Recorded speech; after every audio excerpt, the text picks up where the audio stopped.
What has happened in Paris this day makes us once again come to the realization that our law enforcement and our military are on high alert and understand they will be called to protect everyday citizens here at home and abroad. One man has decided to accept the call to help those returning veterans get their life back on track and become a part of the business world. It's a pleasure to welcome to MidPoint an Army veteran and private equity investor, Joseph Meyer, joins us here in the studio today. Joe, thanks a lot for coming in today. Ed, how are you? Thanks for having me. My pleasure. What exactly is this involved in? Because there's so many military members who come home, they want to get back into business, and you're trying to find a way to put them together with money? Yeah, so what we've done originally was, the plan was, in essence, to be a guiding force, if you will. There's a lot of men and women who come back from the military. They know they want to get into business. They have tremendous transferable skills that transfer into the business world very, very well. And so it started off with an article in Stars and Stripes, which is the daily magazine that goes out to the servicemen and women.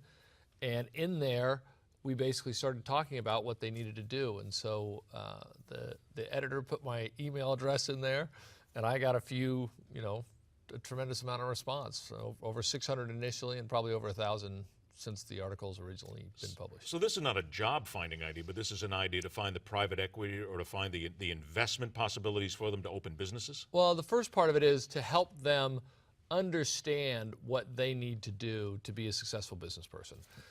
Business education maybe they never got before. Yeah, and so when I came out of the military, they had what we called junior military officers. I was a captain on active duty, and then later on as a major. But there was really nothing that provided me the knowledge to get into business. So I went to work for Frito-Lay. After that, Bell South recruited me in. I went out and started my own companies. And all those were done on my own, and I felt there had to be a way to help these young men and women do that more efficiently. And so I'd talk to them, I'd send them emails, I'd talk to them on the phone. Some of them were interested in raising money. Some of them wanted to open a restaurant. It seemed like about a third of them wanted to open restaurants. So all kinds of different businesses. You immediately told them, no, don't do that, it's a tough business. You know what I did tell them to do? I said, I'm going to tell you things you don't want to hear because it's hard when you're an entrepreneur. I said, there's times where I've had to pay my employees and go home and tell my wife I don't know how I'm going to get my mortgage paid. If you don't have that stomach, that intestinal fortitude, it's kind of hard to go start a business because you're going to run into those challenges. And fortunately, it's worked out pretty well. But people need to hear that, and it's hard to say.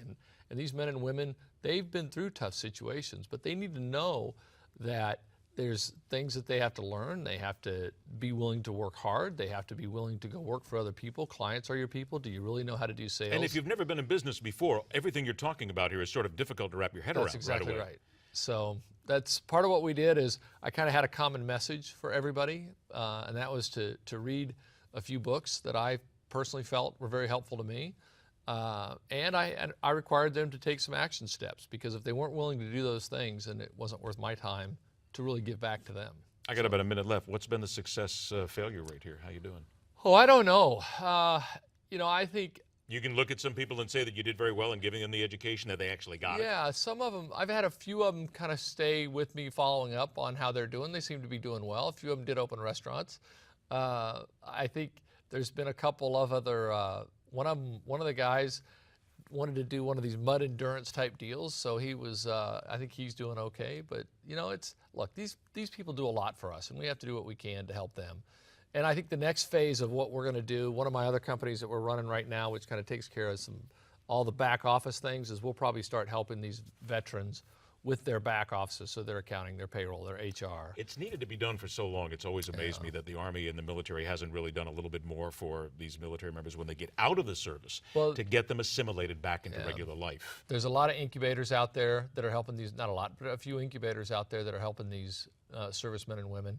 And those are a great start for the people in the military that are looking to really get started. We got to take care of these people. I want to remind everybody that the website is MeyerCap, that's M-E-Y-E-R, MeyerCap.com. And also, if you're a member of the military, here's the email address. Go ahead. You've had it out there already a million times. jm@MeyerCap.com. And it's really a great idea to help these people get back on their feet and get into business. Great. Thanks so much for coming in and sharing the story with us. We do appreciate that. Thanks. Third and final hour of MidPoint on deck, the need to become a lot more militant in dealing with what happened in Paris.